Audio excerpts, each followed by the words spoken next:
नमस्कार, जी न्यूज देख रहे हैं आप। मैं हूं अदिति त्यागी। जी हां, मेडिकल फील्ड की तमाम तरक्कियों के बावजूद अब लोग कैंसर, टीबी जैसी खतरनाक बीमारियों से नहीं बल्कि साधारण सी खांसी, जुकाम के आगे या बेबस और लाचार दिखाई देते हैं। दिल्ली के 2 बड़े अस्पतालों की रिसर्च में खुलासा हुआ है कि मरीज की जान बचाने में बेहद अहम भूमिका निभाने वाली एंटीबायोटिक दवाएं अब तेजी से बेअसर हो चुकी हैं।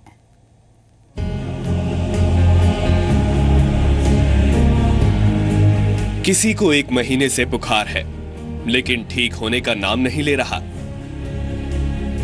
फिर भी उसके हिसाब से कोई आराम नहीं पड़ता। 3 दिन का भी कोर्स होता है, 5 दिन का भी होता है, कोई फर्क नहीं पड़ता।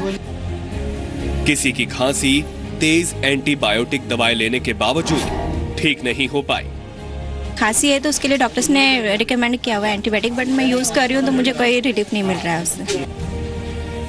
तो कोई बिना जाने ही दवाएं खाए चला जा रहा है। एंटीबायोटिक का 5 दिन का कोर्स करने के बाद भी टेस्ट ठीक नहीं होते हो तो फिर आपको स्पुटम बलगम की जांच करानी होगी। इन सबसे बड़ी दिक्कत अब उन मरीजों के लिए आ चुकी है जो गंभीर हालत में अस्पताल के आईसीयू में भर्ती करवाए जा रहे हैं। अस्पताल में गंभीर हालत में पहुंचने वाले मरीजों पर अब एंटीबायोटिक दवाएं तेजी से बेअसर हो रही हैं। दिल्ली के गंगाराम अस्पताल में नवंबर 2014 से दिसंबर 2015 के बीच आईसीयू में भर्ती किए गए 234 मरीजों पर रिसर्च की गई। नतीजों के मुताबिक 70% मरीजों पर एंटीबायोटिक दवाओं ने असर नहीं किया, यानी गंभीर हालत में अस्पताल पहुंच रहे मरीजों के बेमौत मारे जाने का खतरा अब बेहद बढ़ चुका है। नॉन रेजिस्टेंट बैक्टीरिया से जिनको इन्फेक्शन होता है और रेजिस्टेंट बैक्टीरिया से जिनको इन्फेक्शन होता है उसमें 2.5 गुना इंक्रीज चांस है डेथ का उन पेशेंट्स में। सो ये काफ़ी सिग्निफिकेंट नंबर है और ये अक्रॉस द कंट्री है। और ये प्रॉब्लम देखिए स्टेडीली राइज किया इंडिया में। एग्जैक्टली कोई टाइमलाइन बताना कि इस डेट से ये बढ़ा है ऐसा नहीं, बट लास्ट 8-10 साल में हमने सिग्निफिकेंट स्टेडी राइज देखा है। इस चीज़ में काफ़ी इंक्रीज किया है लास्ट 8-10 ईयर्स। एंटीबायोटिक दवाएं शरीर में बैक्टीरिया से होने वाले इन्फेक्शन से लड़ने का सबसे असरदार तरीका है, लेकिन बिना जरूरत के दवाखाने पर ये बेअसर होने लगती है। डॉक्टर इन खतरों को जानने के बावजूद मरीज को जल्दी भला चंगा करने की जल्दबाजी में बिना जांच किए ही दवा लिख देते हैं। इस सच की तस्दीक करता है राजधानी के एम्स में हुआ एक सर्वे। एम्स के फार्माकोलॉजी डिपार्टमेंट ने नवंबर 2014 से लेकर दिसंबर 2015 के बीच दिल्ली एनसीआर के 500 डेंटिस्ट का सर्वे किया। सर्वे में पता चला कि 74% डॉक्टर शरीर में बैक्टीरिया की जांच करवाए बिना ही मरीजों को एंटीबायोटिक दवाएं दे रहे हैं। केवल 26% ने टेस्ट के जरिए ये जानने की कोशिश की कि वास्तव में इन दवाओं की जरूरत है भी या नहीं।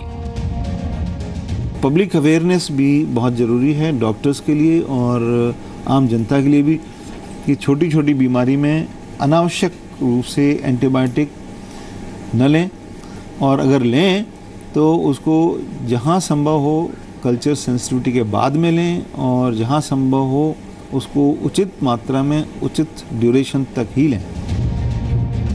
WHO ये चेतावनी दे चुका है कि बिना जरूरत अगर एंटीबायोटिक दवाओं को खाया जाता रहा तो बहुत जल्द दुनिया ऐसे दौर में होगी जब मरीजों का इलाज करना लगभग नामुमकिन हो जाएगा। ऐसी स्थिति में टीबी जैसी गंभीर बीमारियों का इलाज असंभव हो जाएगा। कई तरह की सर्जरी और कैंसर का इलाज भी एंटीबायोटिक दवाओं पर निर्भर है। इसके अलावा HIV और मलेरिया की दवाओं के कमजोर होने की चिंता जताई जा रही है। साधारण खांसी और बुखार जैसे मर्ज भी लाइलाज होने का खतरा बना हुआ है।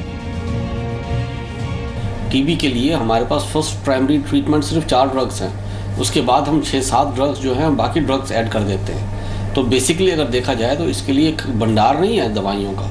तो जो प्राइमरी ड्रग्स हैं जिनको की रेजिस्टेंस डेवलप हो रही है, ये एक काफ़ी गंभीर सिचुएशन हो सकती है अगर हम इस पर ध्यान ना दें कि किस तरीके से कंट्रोल करना है, कौन से कॉन्टैक्ट्स हैं, अगर ड्रग रेजिस्टेंट कॉन्टैक्ट्स हैं उनको हमने कैसे हैंडल करना है, इनका हमने ट्रीटमेंट किस तरीके से करनी है, कौन से ड्रग्स देने हैं।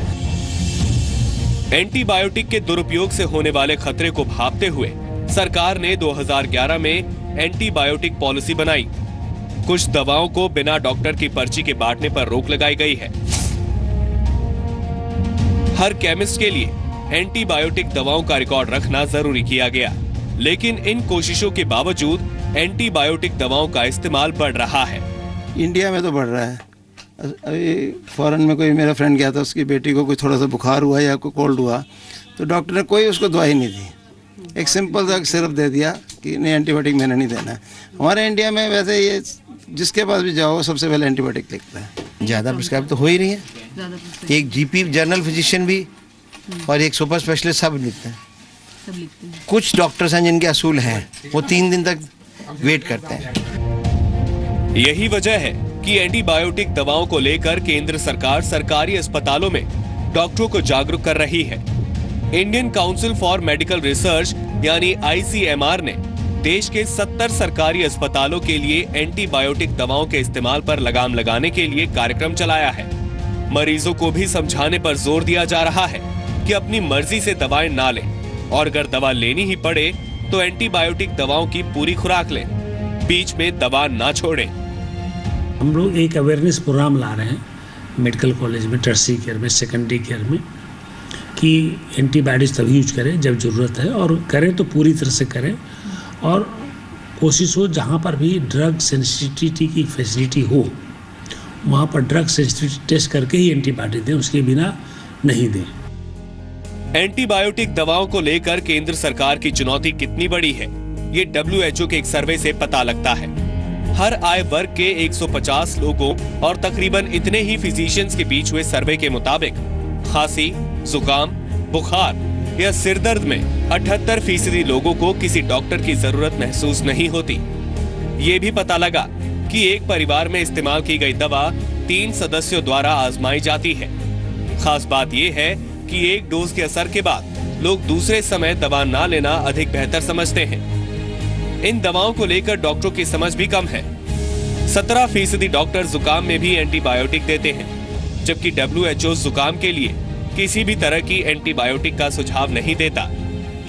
अगर आप दवाओं का अधिक इस्तेमाल करते हैं तो जान लीजिए कि विश्व भर की कोई भी फार्मा कंपनी कम से कम अगले 20 साल तक कोई भी नई एंटीबायोटिक दवा तैयार नहीं करने वाली, क्योंकि नया एंटीबायोटिक अभी तक कोई कंपनी खोज नहीं पाई है। पूजा मक्कड़, जी मीडिया, दिल्ली। तो बड़ी बात समझिए कि अगर आप एंटीबायोटिक दवाएं खा रहे हैं तो आपको ये पता होना चाहिए कि एंटीबायोटिक कौन सी बीमारी पर असर करती है और कौन सी बीमारी पर असर नहीं करती है। आपको शायद पता नहीं होगा कि एंटीबायोटिक्स वायरस यानी विषाणुओं से होने वाली बीमारियों पर असर नहीं करती है। ये और आपको बता दें, ये बीमारियां हैं सर्दी, जुकाम, फ्लू, खांसी, गले की सूजन, पेट दर्द और कान का इन्फेक्शन। अगर आप इन बीमारियों से पीड़ित हैं तो एंटीबायोटिक्स ना लें। लेकिन अगर आपको साइनस इन्फेक्शन है, यूरिनरी इन्फेक्शन है और कोई चोट लगी हुई है या फिर आपको कोई स्किन इन्फेक्शन है तो आप डॉक्टर से सलाह लेकर आवश्यकता के अनुसार एंटीबायोटिक्स का सेवन कर सकते हैं। जरूरत से ज्यादा और अनियमित रूप से एंटीबायोटिक दवाएं खाने से दवा के बेअसर होने का खतरा रहता है। इसके अलावा आपको बता दें, डायरिया, मुंह में संक्रमण, पाचन तंत्र में कमजोरी होने का खतरा भी बढ़ जाता है और इसके अलावा आपको एलर्जी भी हो सकती है। आज से करीब 88 साल पहले कई बीमारियों के इलाज के लिए कोई कारगर दवा नहीं थी। फिर साल 1928 में स्कॉटलैंड के वैज्ञानिक और नोबेल पुरस्कार विजेता अलेक्जेंडर फ्लेमिंग ने पहली एंटीबायोटिक दवा यानी पेनिसिलिन का आविष्कार किया। भारतीय लोगों के लिए खबर और भी ज्यादा परेशान करने वाली है, क्योंकि वर्ल्ड हेल्थ ऑर्गेनाइजेशन यानी WHO की स्टडी के मुताबिक भारत के 50% से ज्यादा लोग दवाओं के नेगेटिव असर का ध्यान रखे बगैर ही बिना डॉक्टर से परामर्श लिए एंटीबायोटिक दवाओं का सेवन करते हैं। एंटीबायोटिक आपको बता दें 2 ग्रीक शब्दों एंटी और बायोस से मिलकर बना है। एंटी का अर्थ है विरोध और बायोस का अर्थ है जीवन। आपको बता दें कि बैक्टीरिया को जीवन की प्राथमिक अवस्था माना जाता है। इस प्रकार एंटीबायोटिक का मतलब हुआ जीवन यानी बैक्टीरिया का विरोध करने वाली चीज। एंटीबायोटिक ऐसा कंपाउंड यानी यौगिक है जो बैक्टीरिया यानी जीवाणु को मार देता है, उसके विकास को रोक देता है। इसलिए एंटीबायोटिक दवाओं के इस्तेमाल जीवाणुओं के संक्रमण के इलाज में किया जाता है। आम लोगों की धारणा है कि एंटीबायोटिक दवाओं से कोई नुकसान नहीं है, इसलिए जरा सी भी सर्दी या जुकाम या फिर कोई मामूली दर्द होने पर लोग एंटीबायोटिक्स ले लेते हैं। लेकिन चिंता की बात यह है कि पूरी दुनिया में कई एंटीबायोटिक्स ऐसे हैं जो अब बेअसर हो चुकी हैं। इसकी बड़ी वजह है एंटीबायोटिक्स का बढ़ता इस्तेमाल। साल 2000 से 2010 के दौरान दुनिया में एंटीबायोटिक्स दवाओं के इस्तेमाल में 30% का इजाफा देखा गया। साल 2010 में सबसे ज्यादा एंटीबायोटिक दवाएं खाने के मामले में भारत नंबर 1 पर रहा और साल 2010 के दौरान भारत में 1300 करोड़ एसयू यानी स्टैंडर्ड यूनिट, चाइना में 1000 करोड़ और अमेरिका में 700 करोड़ एसयू एंटीबायोटिक दवाओं की खपत हुई। एसयू यानी स्टैंडर्ड यूनिट को आप साधारण भाषा में एक डोज कह सकते हैं। भारत में वर्ष 2010 में टीबी के 4,40,000 नए मामले सामने आए, जिन पर एंटीबायोटिक का कोई प्रभाव नहीं देखा गया। इसमें से लगभग 1,50,000 लोगों की मौत हो गई थी।